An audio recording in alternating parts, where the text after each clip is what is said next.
Aku selalu percaya orang yang merendahkan orang lain itu biasanya value nggak di atas mereka.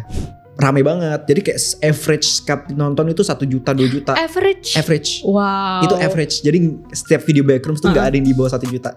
Awal-awal pas kamu jadi content creator ini, respon dari orang tua gimana? Aku dulu diem-diem Kak. Diam-diam. Iya. Diem-diem aku. Ya tapi aku salah satu believer yang kayak skill itu gak ditentuin sama umur sih. Benar. Asalkan maksudnya belajarnya emang niche-nya dan sukanya di situ, bisa grow skillnya lebih banyak lagi gitu. Aku sempet dikira anak umur 13 tahun sama YouTube. Kenapa? Di bawah 13 tahun karena mukaku tuh baby face banget kan. Oh iya. Waktu itu aku di live, dimatiin. Loh kenapa? You're under 13 gitu. Lah 15. Kita-kita nih yang kerasa kayaknya waktu kita udah mau habis deh ini. Udahlah gak ada kesempatan buat nyoba-nyoba hal yang baru gitu. Nah kamu ada gak saran gitu? Aduh aku tuh umurnya belum 24 juga sih kayaknya jadi. Halo guys, kembali lagi di Kasat Kusut. Tapi hari ini aku ngerasa aku tidak bisa menjadi yang paling muda lagi gitu dalam suatu episode gitu. Biasanya kan aku jadi adik-adikan gitu ya, atau aku yang jadi perwakilan kayak anak muda apanya gitu. Nah hari ini kita mendapatkan seseorang tamu spesial yang masih sangat berumur muda. Mari kita sambut Kafka. Halo Kafka. Halo. Mungkin boleh dari awal perkenalan dulu kali ya. Kira-kira umurnya tuh berapa ya sekarang? Iya, ini misteri nih soalnya nih. Ini misteri banget. Jadi kemarin tuh banyak yang nanya, kamu umurnya berapa sih? Ya, ini spill ya, umur asli ya. Ya, salam kenal, aku Kafka Hamam Fadanta, sering panggil Kafka Fadanta, umurku 17 tahun. Ya, tapi nanti besok November aku 18. Jadi ya 17-18 tahun lah ya. Sekarang jadi content creator, masih SMA kelas 12 dan beberapa kali juga sering ngisi acara, speaker, dan sekarang juga lagi berusaha bangun bisnis sendiri gitu. Kamu berarti masuknya itu di Alpha atau Gen Z? Kalau Gen Z, ya Gen Z. Oh masih Gen Z ya? Oh berarti kita masih satu generasi masih, gitu. Santai aja. Berarti masih nyambung gitu ya? Iya masih nyambung. Cuma soalnya aku ngeliatnya keren-keren banget. Maksudnya kok aku ngomongnya jadi kayak lebih tua gitu. Kocak. Maksudnya ngeliatnya kayak 17 tahun itu udah konten, terus udah bisa punya base followers segede itu kan butuh konsistensi. Iya. Dedikasi juga gitu. Nah awalnya kamu mulai belajarnya tuh dari mana gitu? Pengen bikin konten gitu? Oh dulu tuh aku awalnya dengan niru orang. Iya. Jadi aku niru content creator. Aku kan dulu suka buka YouTube. Buat YouTube, aku liatin cara mereka ngerekam dari bahasa yang mereka buka, intronya gimana, editnya gimana, apa aja yang mereka bahas gitu kan. Aku tiru, bener aku tiru jiplak. Tapi waktu itu setelah aku tiru jiplak itu aku suka tuh nambah-nambahin ide-ide sendiri. Oh kalau misalnya aku main game nih, kayak aku pengen deh nanti ada efek apa atau ada cerita apa sendiri, dan itu semuanya original dari aku. Jadi memang aku niru orang dulu, terus nanti aku tambah-tambah sendiri, dan itu over time aku jadi nemuin ciri khas sendiri. Oh gitu. Berarti amati, tiru, modifikasi ya. Bener itu bener. Kayak template content creator banget gitu. Iya. Cuma berarti itu butuh kebiasaan dulu ya, baru kamu bisa nemuin kayak formulanya gitu. Iya, dan memang banyak yang nanya gimana sih cara nemuin konten original gitu kan. Banyak yang suka DM aku juga. Dan aku selalu bilang gak harus. Kalau saya baru mulai especially ya, tiru aja. Siapa aja yang kamu admire, siapa aja yang kamu suka, itu tiru. Nanti tambah-tambahin sendiri apa yang kamu pengen. Karena kan itu jadi videomu sekarang.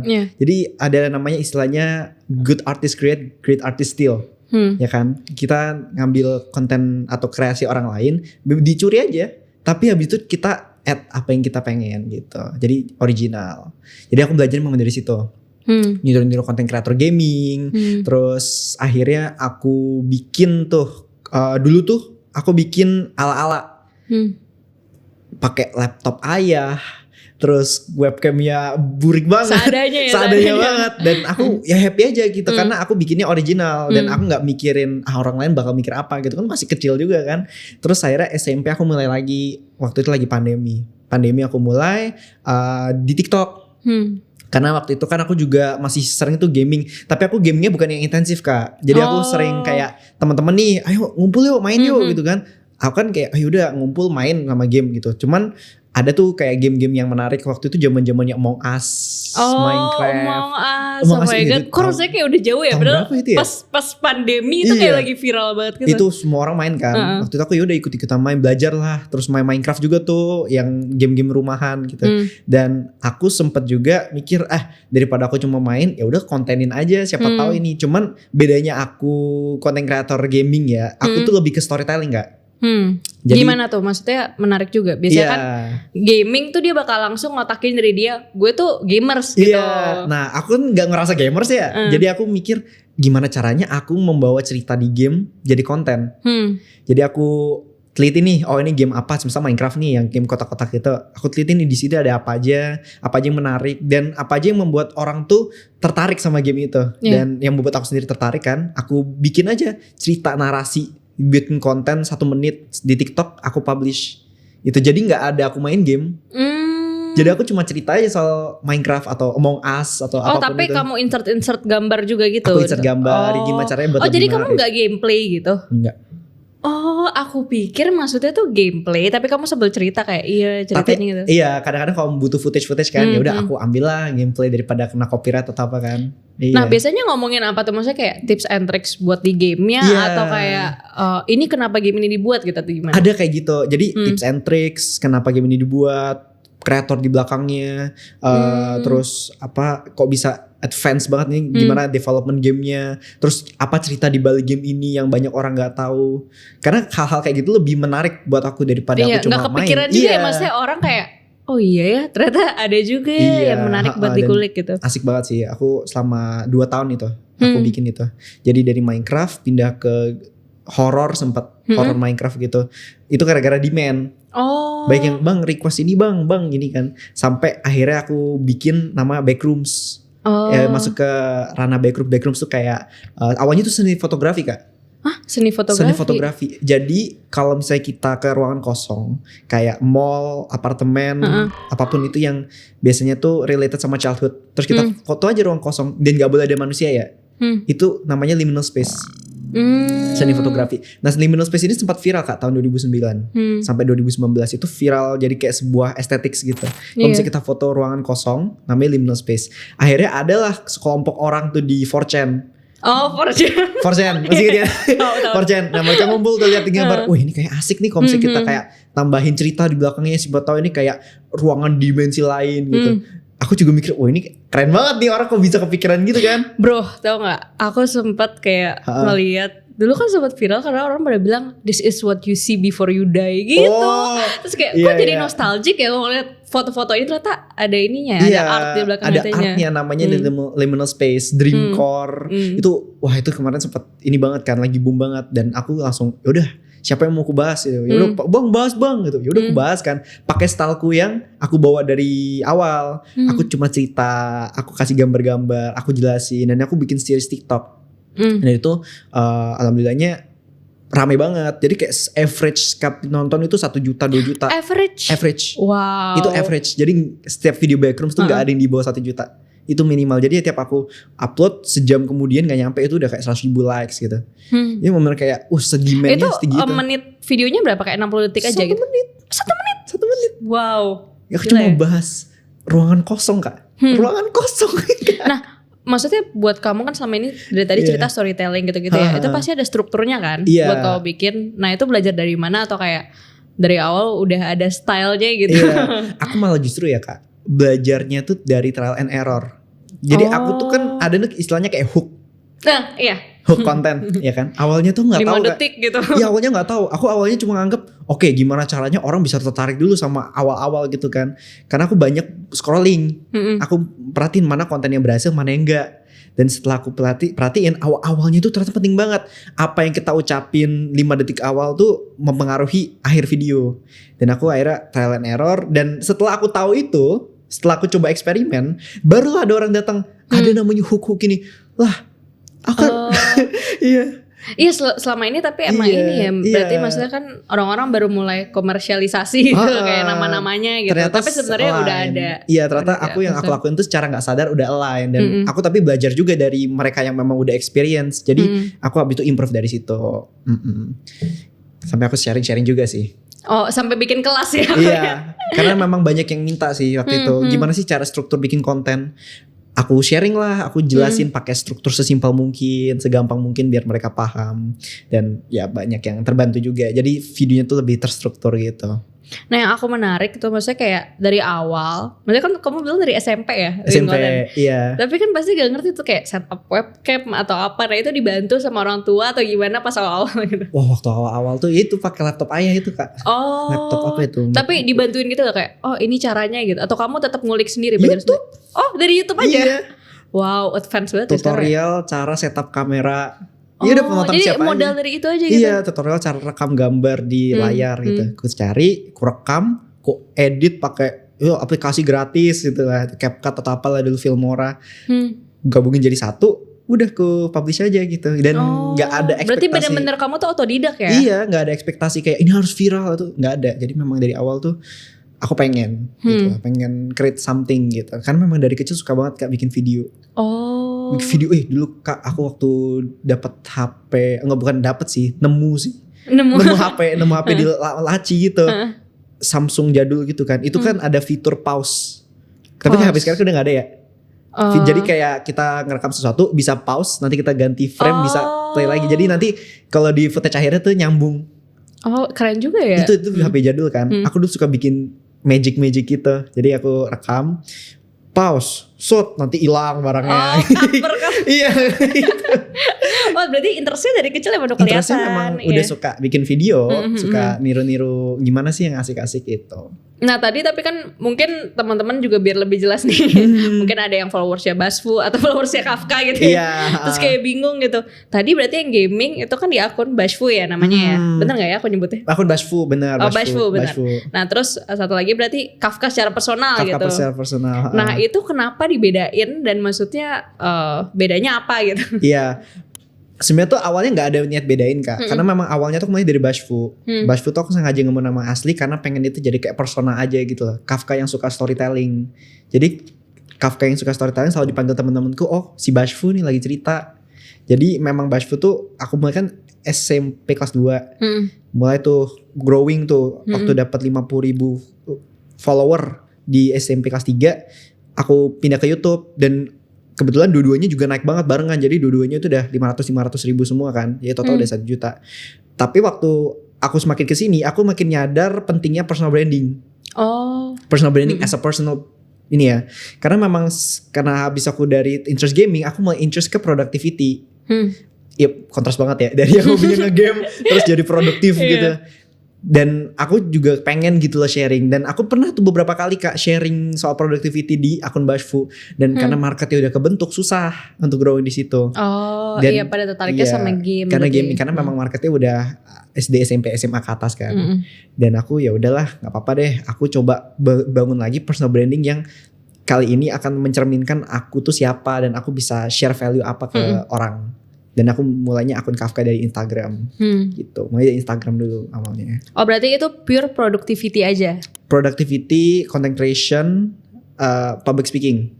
Oh iya aku juga sering lihat. Public speaking. Nah menurutku ya salah satu yang paling susah itu buat content creator. Atau mungkin newbie creator gitu. Cari niche gitu. Nari niche ya. Niche yang kayak gue pengennya di brandingnya dilihatnya sebagai apa ya? Kok kamu kayak bisa kepikiran kayak aku mau dilihatnya buat konten-konten produktif atau dilihatnya kayak bisa public speaking gitu. Ya. Sebenarnya lebih ke interest dulu kak. Cari dulu kan interestnya kita apa. Kita tertarik di bidang apa sih? Apa sih tiap hari itu kita scrolling di feed kita tuh isinya apa? Karena itu mencerminkan kita sukanya di mana. Kalau misalnya kita suka di hal tersebut dan ada yang kita bisa explore, ada yang bisa kita share, kita tuh nggak perlu expert kak di bidang itu kak. Kayak productivity, aku share kan bukan kayak lulusan psikologi, bukan lulusan apa, tapi aku suka interest dan pengen orang lain tahu soal hal ini. Sama kayak Minecraft, sama kayak apalah itu game-game Backrooms. Aku tahu, aku interest, pengen orang tahu juga. I share. Jadi apapun yang kita interest, kita pengen, aku pengen nih orang lain tahu soal ini. sharein aja gitu. Jadi itu bisa jadi niche. Semakin spesifik, semakin bagus. Semakin kita tahu audiens kita pengen apa, semakin ini pop off kita nanti di internet. Nah ada nggak maksudnya kayak buat yang content creator awal gitu, itu ada tipsnya nggak? Soalnya kan aku selalu ngeliat nih selama ini banyak banget yang bikin content creation, tapi kayak pada bilang content creator baru kamu harus tahu software ini atau content creator baru harus tahu aplikasi ini apa, kayak udah mulai aja dulu dengan seadanya gitu. Tapi atau itu malah bisa jadi maksudnya apa ya? Malah akhirnya dia gak jadi bikin konten karena ternyata kontennya gak terlalu berkualitas gitu. Iya, tapi memang kalau untuk hardware itu memang pengaruh sih Kak. Tapi bukan ke video ya, ke audio. Ada yang aku baru belajar kalau audio itu lebih penting daripada video. Bayangin Kak, kalau misalnya Kak nonton video, ya oke lah, let's say 720p biasa aja lah videonya, tapi audionya jernih, bisa denger tuh orang ngomong apa, kan lebih oke lah, lebih stay daripada bagus banget tapi audionya kayak Nokia, nggak tahu, nggak jelas. Iya, terus ada noise. Iya, jadi memang kalau misalnya memang mau invest ke sebuah hardware untuk content creator awal ya, yang baru mau mulai invest ke audio duluan. Ke audio dulu malahan. Audio dulu. Kamera pakai HP masih bisa. HP sekarang tuh udah bagus-bagus. Gak perlu iPhone, HP Samsung apa itu udah bagus sekarang. Itu udah mumpuni banget kan. Pakai audio, mikrofon aja kecil yang harganya berapa ratus ribu itu udah bagus banget. Itu udah oke berarti. Udah oke. Berarti sebenarnya nggak yang kayak stereotip orang-orang bilang bikin jadi content creator tuh mahal, harus beli apa-apa gitu nggak ya? Memang ada invest, harus pakai device. Tapi nomor satu kalau aku saranin banget audio. Aku juga belajar nih. Iya pantesan aku juga maksudnya kerasa gitu loh, kayak misalnya aku record pakai HP, kok suaranya beda ya sama suara gue yang asli. Kok rasanya kayak ada kresek-kresek atau enggak kayak lebih cempreng gitu. Iya, audionya tuh memang pengaruh banget. Yang kedua, tahu dulu nih interest kita apa. Udah tahu interest kita, ada yang bisa kita share nggak soal itu? Gak perlu expert, ya kan? Kalau misalnya kita share, ya udah apapun yang kita lihat di konten, coba jiplak dulu konten itu. Misal kita interest soal cooking, specifically matcha, cara bikin cookies matcha. Lihat cara mereka hooknya gimana, apa bentuk cookiesnya, tiru aja. Nanti ditiru, nanti lama-lama besok mau coba deh bikin ala aku sendiri. Jadi dari awal tuh aku emphasize banget di coba niru. Niru dulu. Karena power of niru tuh Kak. Wah itu akan membentuk nanti kita originalnya kayak gimana. Nah kalau boleh tahu, berarti kan kamu dari Niro, kamu ada beberapa content creator favorit gitu kan? Iya, content creator favorit. Nah pas awal-awal itu siapa, dan sekarang yang sekarang kamu lagi suka banget tuh siapa gitu? Sekarang aku lagi sering nonton namanya Alex Hormozi. Apa tuh kontennya? Alex Hormozi dia sebenarnya awalnya bukan content creator Kak, dia entrepreneur. Dia bikin bisnis gym sama kayak acquisition gitu buat bisnis, dia beli bisnis orang.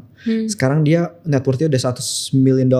Wow. Dan dia bikin konten specifically untuk mereka yang mau mulai bisnis. Dia anak-anak kan sekarang juga mau belajar bikin bisnis sendiri Kak. Jadi tiap hari tuh aku ngeliatin aja gimana cara dia ini, karena dia tuh memang kan banyak tuh konten kreator atau pebisnis yang bikin konten, tapi mereka tuh bikin konten udah kayak untuk pebisnis aja yang udah punya bisnis. Gimana cara scale up? Lah, aku aja belum punya bisnis. Bingung kan? Bener. Tapi Alex Hormozi itu beda. Dia jelasin gimana caranya dari nol kamu gak punya apa-apa sampai bisa jadi apa-apa. Gitu. Alex Hormozi, Iman Gadzhi juga. Iya. Iman Gadzhi pernah denger ya? Itu mirip kayak gitu. Tapi Alex Hormozi lebih ke technical steps. Jelasin apa sih leverage, apa itu acquisition, apa itu bisnis. Ya maksudnya kan nanti biasanya kita dengar kayak fancy flowery words aja, cuman kayak ngerti sebenarnya apa sih? Iya, jadi memang dia tuh jelasin dari awal, leverage itu arti ini tuh ini. Jadi memang dijelasin untuk newbies, untuk ya kayak aku juga yang masih belajar gitu. Itu aku sekarang lagi sering menonton itu, dan mungkin bisa kelihatan juga aku agak influence dari mereka juga. Itulah. Aku kadang-kadang niru konten dari orang juga Kak. Sampai sekarang aku ngambil aspek-aspek, mereka cara ngomongnya gini, aku tiru. Iya, aku mereka editingnya gini, aku ambil. Aku kalau ambil Lego dari sini, pieces by pieces ya. Jadi satu original. Iya bener ya. Iya kan? Karena memang gak pernah ada ide original Kak di dunia ini Kak. Semua ide itu pernah diciptakan, kita aja ngambil, harus bijak-bijak ngambil dari mana, jadiin satu. Terus kan itu sesuai preferensi juga kayak Iya. kayak niru ini akhirnya malah nemu gue sukanya malah di sini gitu. Iya benar, nanti lama-lama akan belajar soal diri sendiri juga kan. Tuh. Nah kalau content creator pas awal-awal deh kamu bikin konten. Nah itu kamu nirunya dari mana berarti? Atau inspirasi gitu? Inspirasi, ada dulu content creator namanya Denti DM. Ini kayak sekarang masih eksis banget. Kayaknya untuk yang dulu suka nonton YouTube di tahun 2012, 2018, itu pasti kenal. Dia tuh YouTuber Minecraft. Cuman dia juga suka cerita, storytelling. Aku juga niru dari situ. Iya, aku belajar storytelling pertama kali dari dia. Dia tuh bikin gimana caranya game kotak-kotak itu jadi menarik. Yang awalnya tuh cuma game soal survival, dia tambahin lah ada drama apa, ada siapa gitu, nanti ada karakter baru masuk. Jadi kayak series gitu. Dan aku tuh tiap hari Kak di rumah nenek nonton dia sama makan, masakin nenek. Iya, aku nonton gitu. Terus aku kayak gini ya cara dia ngeditnya, catet. Gini ya cara dia bikin cerita, catet. Terus besok aku praktekin. Tapi bagus juga ya, maksudnya kan aku nih juga akhir-akhir ini lagi ngomongin sama teman-teman, maksudnya ada sih beberapa dampak buruk dari kayak konsumsi internet gitu, tapi ngelihat cara kamu konsumsinya, terus kamu malah dapet tips-tips dan maksudnya belajar dari situ tuh kayak keren gitu loh.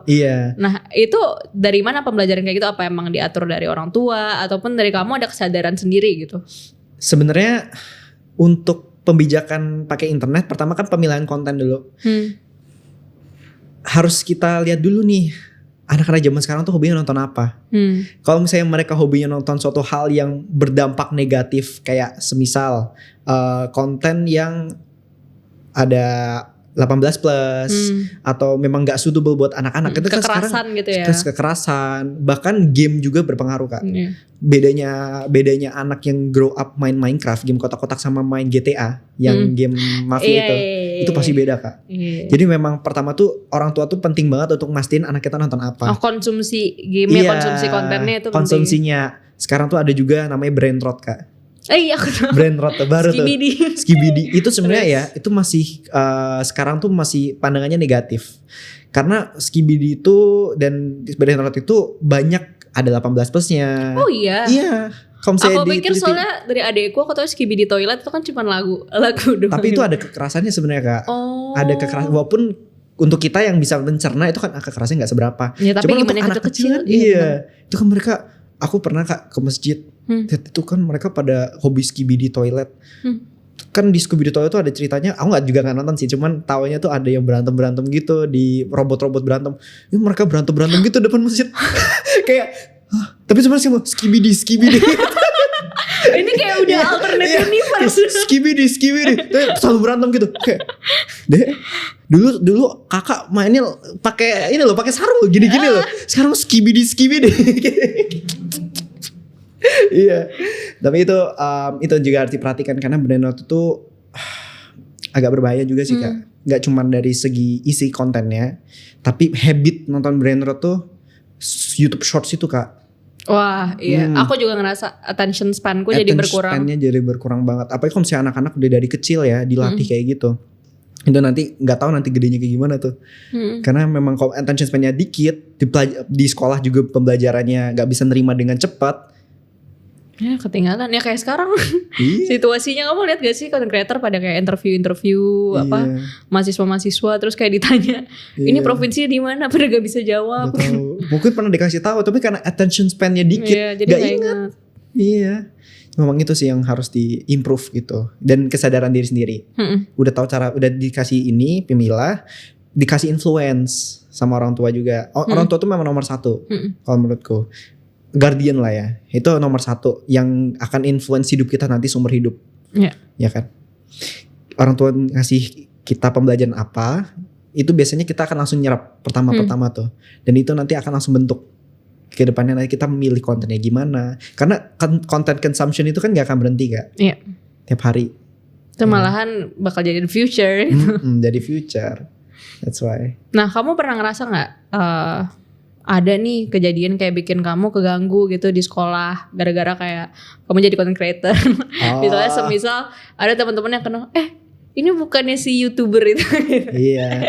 Tapi banyaknya ya alhamdulillah untuk kasusku aku nggak keganggu sih Kak, karena banyak yang admire juga. Jadi banyak yang senang gitu temenan sama aku. Kayak oh kamu tuh gini ya, aku mau tanya dong Kaf, kalau mau konten tuh gini. Jadi aku suka. Lucu banget. Iya, jadi mereka tuh banyak yang kayak ngajakin, ya udah ke kantin ntar aku jajanin dah, yang penting kamu ngajarin aku lucu konten." banget. Serius. Iya. Jadi lucu banget itu. Aku ya udah duduk kayak gini, kayak aku ngajarin konten tuh gini-gini. Oh, pakai mereka mau audio bikin dulu. juga. Apa? Mereka mau bikin juga. Iya gitu. mereka mau bikin juga. Mau bikin aku jadi gini Kaf, aku tuh pengen Kaf sharing tentang ini. Habis itu oh yaudah bagus sharing aja gitu. Tapi aku gak tahu, oh paling besok lah kalau ada. Enggak, jangan, ntar malam. Aku selalu bilang gitu. Kalau misalnya ada yang teman yang bilang aku mau mulai sesuatu, mau mulai X, mau mulai Y, terus aku bilang yaudah mulai aja, kapan mulai gitu. Ya besok lah kalau udah ada ini. Gak usah, jangan, ntar malam. Ntar malam mulai planning, besok harus udah ada sesuatu. Jadi mereka tuh dari situ udah langsung kayak oh iya gitu ya. Terus malamnya langsung chat, ini Kaf aku udah bikin ini gitu. Aku kasih masukan gitu. Dan sekarang aku harus cerita Kak. Apa? Ada satu temanku namanya Kevin. Dia sekarang itu umurnya 17 tahun kayak aku. Tapi dia sekarang kerja di Evolin. Kerja di Evolin? Wow. Dia hire sama Evolin untuk jadi writer kontennya. Enggak, ini magang atau? Enggak, umur 17 tahun SMA. Wow. Sama kayak aku. Wow, gila. Dan itu teman one of my best friends gitu lah. Dia awalnya ketemu aku di SMA itu di waktu orientasi. Dia yang awal-awal tuh kayak ini Bashfu bukan sih? Oh. Dia gitu. Ini Bashfu bukan sih? Oh, ini aku cek deh. Toel dari belakang. Ini jam berapa ya? Jam 10. Oh. Wih, ini Bashfu. terus dia kenal aku Bashfu kan. Terus dia mulai pendekatan, dia kayak mau berusaha deketin aku gitu kan. Kan waktu itu aku awal kelas 10 pulang naik bis. Iya. Aku naik bis gitu kan. Aku kan dulu ya udah naik bis itu. Terus dia datang gitu. Kafka, kamu ini gak sih? Bashfu kan sih? Maaf ya kalau salah ya. Gitu. Dia bilang, oh iya nih Kafka. Oh aku sering banget nonton konten kamu gitu. Abis itu kenalan kita, happy gitu. Dia tuh selama pulang bis, tiap hari tuh kita pulang bareng. Aku ngajarin dia soal konten tiap hari. Dan itu ilmu yang sama yang aku ajarin kalau misalnya aku ngisi kelas sekarang. Dan dia tiap hari aku ajarin di pulang bis Kak. Sambil duduk berdua di belakang. Jadi Vin, jadi skrip itu ada hook ini gitu. Dia kayak oh iya terus dia catat gitu. Terus oh iya. Sekarang dia bikin konten. Dia tuh awalnya kan aku bikin konten dari 0 sampai 10.000 kan kayak berapa? 2 bulan. Dia cuma berapa minggu. Itu pakai ilmu yang aku kasih kan. Pakai ilmu yang aku kasih. Dan habis dia bikin itu dia niche udah spesifik tuh. Karena kan kesalahanku awal aku niche gak spesifik. Aku ngasih semua kesalahanku, aku kasih tahu dia. Kamu jangan lakuin ini, kamu lakuin ini. Itu semua di bis. In the bus. Jadi setiap hari tuh ada sesi kelas belajar konten gitu di bis. Dan dia bikin konten rajin. Aku lihat juga dedikasi banget gitu kan. Akhirnya dia kemarin sempat di hire sama Evolin. Dia awalnya sempat di endorse Evolin. Dia dapat endorse yang pertama itu setelah cuma berapa bulan konten. Niche dia tuh berarti apa? Gym. Dia tuh emang yang agak gede gitu Kak badannya Kak. Emang gym bro, gym rat gitu ya. Gym rat. Tapi dia tahu dia interestnya di mana, pengen sharing. Dia kan sebenarnya enggak pro gym banget ya. Dia bukan yang kayak kelas Chris Caputra. Iya, apalagi umurnya masih muda kan. Iya, Chris Caputra bukan gitu ya. Cuman dia interest. Dia berani show. Aku pengen orang tahu soal gym gitu loh. Dan dia show konten sebulan langsung 10.000 apa 2 bulan gitu nggak nyampe. Dia langsung dapat endorsement pertamanya Evolin. Evolin loh. Dari di endorse terus di hire gitu ya. Iya, dia langsung di endorse habis itu langsung di hire. Kemarin habis itu diajak ke eventnya itu ada acara freelance kata itu jadi kayak acara perkumpulan konten kreator gym yang ternama di Indonesia tuh kayak siapa bukan Zarif sih, Geriano. Aku taunya yang Bapak Majapahit itu tau. Iya, Bapak Majapahit. itu ngumpul. Jadi mereka itu diundang itu cuma gara-gara konten. Tapi kamu nyangka gak kayak aku bangga banget pernah Kak. Kayak Terus ini aku bangga banget ya cerita di sini. Karena tiap kali ada orang cerita kayak gimana sih kamu soal ngajarin teman-teman gitu, itu aku selalu cerita soal si Kevin. Karena si Kevin itu dia dedikasi kuat banget Kak. Aku bilang ini orang keren. Dia tuh nggak tahu apa-apa soal konten, tapi dia pengen. Aku keren di situ. Jadi dari awal dari kepo dulu ya. Kepo dulu. Dia tuh kepo. Aku tuh orang kepo. Kalau orang udah kepo, biasanya mereka akan jadi something. Kalau kamu kepo sesuatu atau orang kepo sesuatu ya hal ya, itu pelajarin share sesuatu, share ke dunia, nanti pasti bakal jadi something. Aku percaya banget sih itu si Kevin itu. Iya. Keren banget ya. Iya. Maksudnya kalian rajin banget gitu iya, sampai sekarang masih. Iya, itu barusan tadi habis chat. Oh Vin iya. aku mau podcast, Vin doain Vin. Semangat Kafka. Tapi untungnya friendship kamu tuh Friendshipnya di situ sama dan mendukung itu. iya, dan friendship itu yang akhirnya aku membuat Upgrow. Jadi itu adalah awalnya cuma komunitas Kak. Sekarang udah mau jadi bisnis. Oh, aku lihat di bio kamu. Iya. Awalnya tuh aku sama beberapa temanku sama Kevin. Ngobrol gitu kan di kelas gitu. Kita bikin yuk apa gitu yang bisa bantu teman-teman jadi produktif. Anak-anak sumur kita tuh percaya gak sih kayak kok mereka tuh hobinya cuma scrolling, main doang, kayak ayo produktif dikit gitu kan. Habis itu yaudah yuk kita buat gitu. Kita besoknya ngumpul di cafe, tentuin nama Upgrow karena kita suka nama Upgrow kan. Itu namanya positif semua kan. Tentuin, kita udah bikin komunitas. Udah, it's easy as that. Ada Kevin isinya sama beberapa temanku yang lain yang memang aku gak sembarangan ajak. Memang aku ngerasa mereka punya potensi. Semua timku tuh isinya cuma berenam nggak usah sekarang, cuma berlima, gak banyak. Dan di situ kita bikin kelas, kemarin sempat bikin kelas yang online soal konten kreator. Yang datang berapa ya, 200 orang. Oh ini Upgrow. Oh. Itu anak SMA semua tuh Kak yang nge-manage. Wow. Nah kita bikin kelas 200 orang. Kemarin juga sempat di hire sama salah satu perusahaan bawahnya UGM. Berarti udah dapat klien berarti. Kemarin sempat dapat klien Tepuk tangan dulu guys.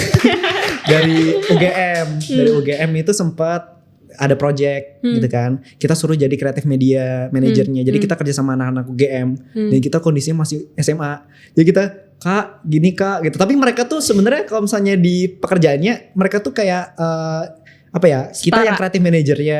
Mereka tuh yang eksekusi. Iya, understand. Jadi awkward. Jadi awkward kayak, gitu. Kak, tapi gue lebih muda. Kayaknya aku lebih muda. Tapi gimana ya? Gitu. Iya. Jadi kemarin Upgrow itu masuk semua ke tim itu. Kita belajar social media agency. Pertama kali dari situ. Ya tapi aku salah satu believer yang kayak skill itu gak ditentuin sama umur sih. Benar. Asalkan maksudnya belajarnya emang niche-nya dan sukanya di situ bisa grow skillnya lebih banyak lagi gitu. Setuju. Nah sama aku tuh mungkin ini salah satu problemku juga ya pas awal-awal konten gitu. Iya. Bukan pas konten doang sih, mungkin kayak pas awal-awal aku ke dunia entertainment gitu. Tuh pasti aku ada rasa insecure gitu. Iya, insecure. Rasa insecure yang kayak duh video tadi kok aku salah ngomong ya, atau ini kayaknya kurang puas aku nih sama hasilnya. Nah pasti kan buat anak-anak seumuran kamu apalagi lagi puber ya, itu kan banyak banget masalah-masalah soal insecurity ataupun cara jadi confident. Nah dari kamu sendiri kayak gimana sih ngadepin tantangan-tantangan itu gitu? Kemarin tuh sempat aku itu salah satu request konten waktu itu, dibilang Kak Kafka gimana sih caranya biar nggak insecure? Aku tuh pengen mulai konten tapi insecure gitu. Tapi aku tuh selalu ingat gini, kalau misalnya kita mulai sesuatu ya, chance untuk orang inget setiap apapun yang kita lakukan tuh dikit banget Kak. Jadi kita mulai nih hari ini gitu kan. Besok mungkin orang udah lupa. Jadi aku tuh waktu awal-awal juga ngajarin Kevin tuh gini, Vin, kamu mulai konten kan? Iya, tapi aku sebenarnya jujur ya Kak, aku agak insecure. Apalagi soal gym itu kan pasti soal gym, appearance. Iya kan, appearance gitu. Begini, Vin, kamu sekarang bikin konten nanti malam, upload ya. Udah upload kan? Hapus TikTok. Kalau kamu setakut itu sama apa kata orang, hapus TikTok. Udah tinggalin aja. Seminggu lagi kalau kamu mau cek, download TikTok lagi. Dan dia beneran lakuin persis. Malamnya dia bikin konten, dihapus, dan ternyata komennya positif. Langsung dapat 1,000 dia followers cuma dalam satu video apa 2 video gitu. Dan itu membuktikan kalau apa yang dipikirin kita tuh segitunya banget. Kita sekarang suka overthinking banget kan. Iya. Sama apa sih nanti kata orang. Apalagi orang tuh ngetiknya sekarang kan bisa pakai anonim account gitu. Anonim account.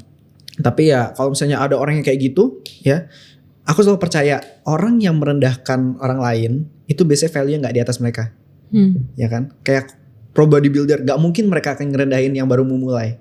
Pro content creator gitu kan, content creator yang profesional gitu, gak mungkin ngerendahin yang baru mau mulai. Ya mereka yang ngerendahin tuh antara iri atau itu. Jadi memang nggak pernah harusnya nggak berpengaruh lah sama apa yang kita kerjain. Tuh. Tapi kamu pernah terganggu nggak misalnya ada hate comment atau gimana gitu? Mungkin bisa ngasih tips juga ke teman-teman gitu ngadepinnya gimana gitu. Hate comment ya. Hate comment itu pernah sih waktu itu.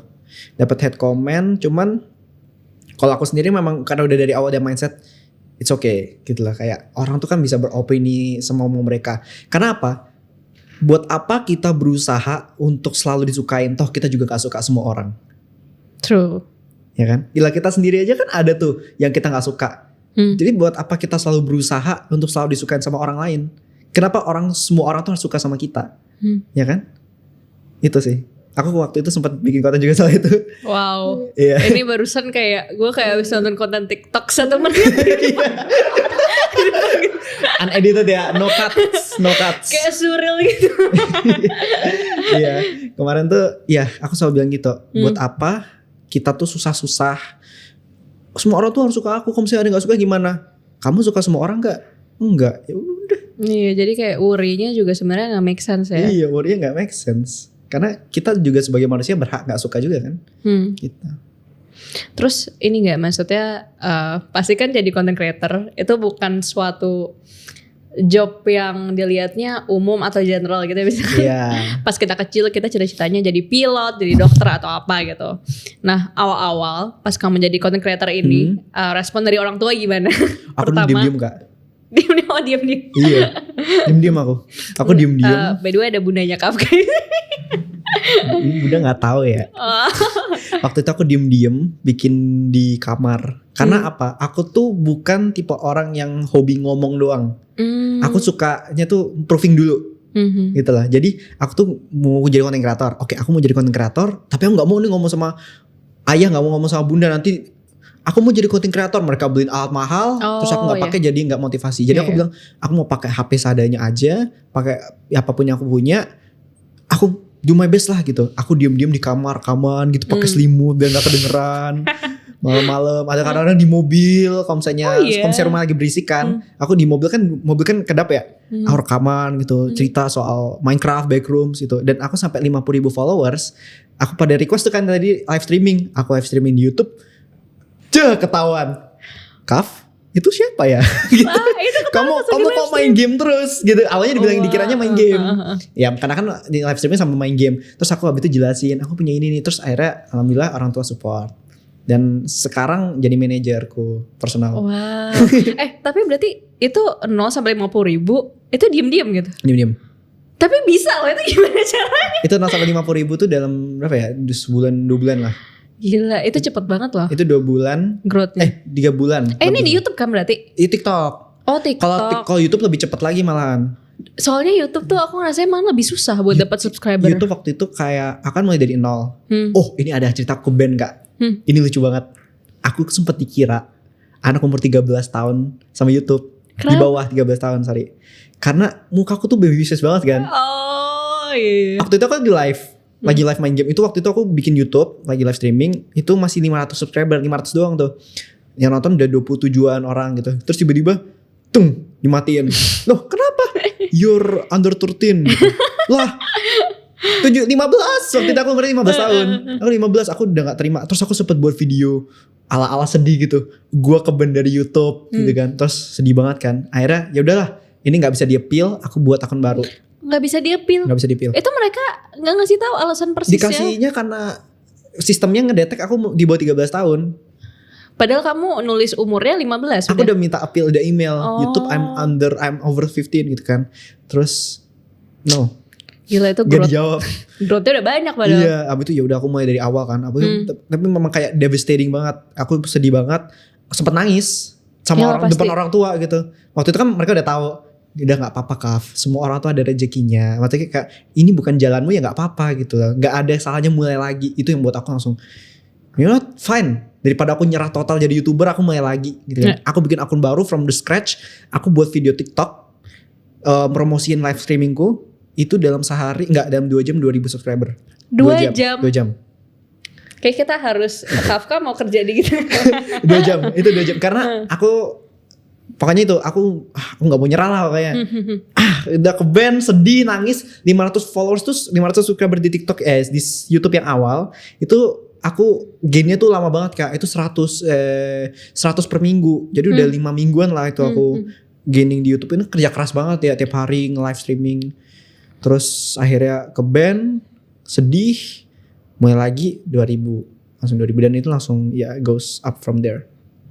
Jadi asalkan sebenarnya kamu udah kayak ada formulanya, mulai lagi tetap bakal ada segmen marketnya kali ya. Bukannya udah formula Kak, semakin kita mengulang lagi, semakin kita nyoba lagi, formulanya akan semakin diperfect.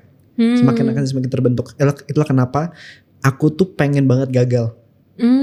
Aku tuh mau mencari gagal sebanyak-banyaknya, karena semakin aku gagal, semakin perfect tuh formulanya aku bisa. Jadi setelah gagal nih, oke, sedih. Cuman berikutnya double, aku udah tahu nih cara mainnya, tembak lagi gitu. Nah tapi kan banyak malahan yang gak bisa ngadepin kegagalan ini gitu. Nah caranya tuh gimana buat menerima kegagalan terus kayak berusaha improve gitu. Karena aku ngerasa aku juga salah satu orang yang bisa dibilang apa ya, bukan misalnya ada kegagalan aku tetap ada ngeluhnya gitu, ada ngeluhnya sedikit, tapi aku baru sadar nih tengah-tengah kok jadi negatif gini, aku jadi ngeluh gitu, padahal pengennya kayak tetap positive thinking gitu. Tetap positive thinking. Nah malahan mungkin aku bisa belajar dari kamu gitu. Iya, kalau aku suka, ada dulu bunda yang pernah ngasih tahu, kamu kalau melakukan sesuatu, berjuang sesuatu, ada namanya 3-5 rule. 3 tahun pertama kamu belajar, 5 tahun perfectionist ya. Di tahun kelima kamu perfection, setelahnya kamu growing. Growingnya tuh setelah 5 tahun Kak. Jadi kalau misalnya kita mulai jadi content creator, kita mau mulai bisnis, jangan expect keberhasilan dalam 3 tahun. 3 tahun itu adalah saat kita belajar, itu dari saat kita banyak gagal. Dan itu aku selalu ingat, kamu gagal terus sih? Oh iya, aku belum 3 tahun. Jadi aku ingat, gak apa-apa, aku masih belum 3 tahun. It's okay, aku masih punya waktu belajar. Sama 3 tahun ini aku belajar, fokus. Setelah 3 tahun, nanti di 4 sama 5, kita akan namanya crash and burn. Kita tuh akan nge-implementasiin apa yang kita pelajarin. Kemudian kita gimana caranya survive pakai yang kita pelajarin itu. Setelah 5 tahun, kalau kita berhasil survive, kita cuma grow. Itu kenapa bisnis-bisnis yang besar sekarang tuh pasti di atas 5 tahun. Berarti jam terbang gitu ya pentingnya. Jarang banget yang bisnis yang ini bentar langsung grow banget. 9 times out of 10 turun. Ya kayak kita ngelihat maksudnya tren startup gitu-gitu kan juga sama. Biasanya gede banget kan awalnya, ini udah bikin 1 T dalam sebulan gitu. Tapi kan ya biasanya 9 out of 10 maintainnya gimana gitu. Karena banyak yang udah overhype sama kesuksesan dulu, tapi padahal yang membangun kesuksesan itu ada kegagalan. Kayak bambu. Bambu kan kalau mereka tuh butuh sekitar 5 tahun Kak untuk building akar, 5-10 tahun. Tapi setelah akarnya tuh udah kebangun, kegagalan itu udah kebangun, grow ke atasnya itu cuma beberapa minggu udah atas banget, bahkan ngelebihin growth tumbuhan lainnya. Gitu. Nah aku jadi kepikiran nih, maksudnya kan banyak juga orang-orang, kalau aku kan umurnya udah 24 ya, dari November ini 24. Terus kayak teman-temanku tuh udah mulai pada banyak worry yang kayak midlife crisis gitu-gitu. Midlife crisis. Terus yang aku kayak, juga belum lagi. Iya makanya kamu belum. 17 saya, aduh. Jangan dipikirin dulu, jangan dipikirin. Iya. Jangan dipikirin dulu. Tapi mungkin aku mau minta saran gitu kayak buat kita-kita nih yang kerasa kayaknya waktu kita udah mau habis deh ini. Udahlah gak ada kesempatan buat nyoba-nyoba hal yang baru gitu. Nah kamu ada gak saran gitu? Aduh, aku tuh umurnya belum 24 juga sih.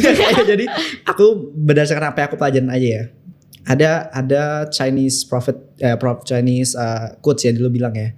Dia bilang gini, tahun terbaik untuk menumbuhkan atau menanam sebuah pohon itu 20 tahun yang lalu. The second best time itu sekarang. Jadi gak ada namanya terlalu tua gitu. Karena dalam 20 tahun lagi kita akan jadi apa yang kita pengen kalau misalnya kita mulai dari sekarang. Itulah kenapa aku emphasize ke followersku, mulai dari sekarang, jangan besok. Pertama kita gak tahu umur, dan second best time itu sekarang untuk kita mau mulai sesuatu. Mungkin lah 20 tahun yang lalu nyesal kenapa aku gak mulai dari Dama, kenapa aku gak masuk kripto dari zaman Bitcoin masih 9.000. Banyak tuh yang nyesel kan. Cuman the second best time adalah masuk sekarang, karena gak ada yang tahu kan ke depannya kayak gimana gitu. Jadi apapun yang kita mau kerjain, apapun mimpi kita yang pengen kita jalanin, itu jangan cuma jadi planning, jangan cuma jadi poster coming soon atau apa gitu ya. Tapi itu harus jadi step slowly yang akan kita bangun sama 20 tahun ke depan. 20 tahun ke depan. Jadi itu long term bikinnya. Soalnya kebanyakan pada udah kemakan kayak ketakutan diri sendiri gitu, kayak nanti ada yang komenin kok. Iya, gitu. Pagi yang ngerasa kayak aduh lebih muda tapi kok lebih sukses. Iya. Gitu kan. Aku juga banyak lihat ini anak baru 13 tahun tapi udah jadi pembicara TEDx. Wow. Aku mikir kayak wow gitu kan, keren banget nih anak gitu kan. Tapi gak apa-apa, dia mulai dari segitu, umur segitu. Akunya juga ya udahlah ya menyesal ya, masih harus mulai lebih muda lagi. Kamu aja udah mulainya masih muda. Iya, aku tuh kayak ya udahlah, aku nggak bisa ngapa-ngapain karena itu udah bukan kontrolku lagi. Yes. Aku ada satu nih Kak, mungkin bisa diambil. Ada kenapa kok masalah itu harusnya nggak di overthinkingin? Aku punya pertanyaan. Kakak punya masalah nggak? Punya. Punya masalah. Bisa dikontrol nggak? Enggak. Ya udah terus nggak usah khawatir kan? Iya. Kalau misalnya misal nih punya masalah bisa dikontrol, ya nggak usah khawatir juga kan? Kan bisa dikontrol. Ada yang bisa dilakukan kan? Kalau nggak bisa dilakukan, ya udah. Ya maksudnya itu kan berarti di luar kita ya, eksternal gitu. Kalau mau kita bisa dikontrol atau enggak, nggak usah khawatir. Karena masalah itu cuma ada dua, bisa dikontrol nggak dikontrol, dan dua-duanya nggak usah dikhawatirin. Ya, kalau nggak bisa dikontrol, ya udah pasrah aja udah. Kalau misalnya bisa dikontrol, ya do something about it. Yes. Nah, aku juga pengen tanya nih, maksudnya sekarang kira-kira prospek kamu ke depan tuh gimana? Karena kamu tadi bilang kamu content creator gitu, tapi sekarang lagi bikin bisnis juga gitu. Nah, menurut kamu tuh jenjang karir sebagai content creator itu bakal makin menarik di masa depan? Dan kamu bakal terus ada di dunia ini atau bakal fokus ke bisnis? Bisnis tuh pasti, belum pasti sih, akan jadi salah satu consideration yang gede ya. Karena semua dunia ini memang sekarang udah revolving around bisnis, semua hal ya. Yes. Dikit-dikit bisnis, karena memang itu dia cara kerja dunia. Jadi bisnis itu pasti sesuatu yang aku masukin. Cuman ada satu hal yang aku pengen achieve itu, pengen jadi international public speaker. Aku pengen encourage anak-anak muda untuk mulai. Karena memang semuanya itu kan berawal dari aku ngobrol sama teman-teman. Ayo kita mulai sesuatu yuk gitu lah. Dan aku pengen semua anak-anak muda itu juga punya pemikiran yang sama. Ketika mereka ngumpul ngobrol, itu jangan cuma gosipin orang, jangan cuma apa. Ayo kita bikin sesuatu yuk yang bisa achieve atau bisa bantu banyak orang gitu. Dan aku pengen bantu sebanyak-banyaknya anak muda. Karena anak-anak muda tuh yang potensinya paling besar untuk building nanti kita ke depannya kayak gimana. Kalau misalnya dari awal kita udah planning ya, kita udah di plan sematang mungkin, kayak tadi aku bilang istilah bambu itu ya, semakin muda, nanti 20 tahun lagi mungkin ya generasi emas Indonesia kan jadi sesuatu yang possible. Gitu lah. Dan mereka yang jadi leaders nanti di mereka masa jadi depan. Leader karena bentar lagi mereka yang anak-anak muda yang skibidi ini yang bakal jadi leader. Kalau misalnya mereka dari kecil nggak dilatih kayak gitu gimana? Gitu. Lah pentingnya salah satu mimpiku itu pengen jadi international public speaker, nggak cuma Indonesia tapi aku pengen encourage the whole world, semua anak-anak muda di dunia. Dan keren banget sih misalnya jadi ada perwakilan dari Indonesia pengen gitu sih. Yang internationally recognized gitu. Amin. Jadi mark video ya, bismillah 10 tahun lagi, amin. Amin. Tahu-tahu nanti aku 30 tahun terus Kafka bikin konten pakai video ini gitu. Jadi gue waktu itu 2020 Mbak. Amin. I'll try my best ya.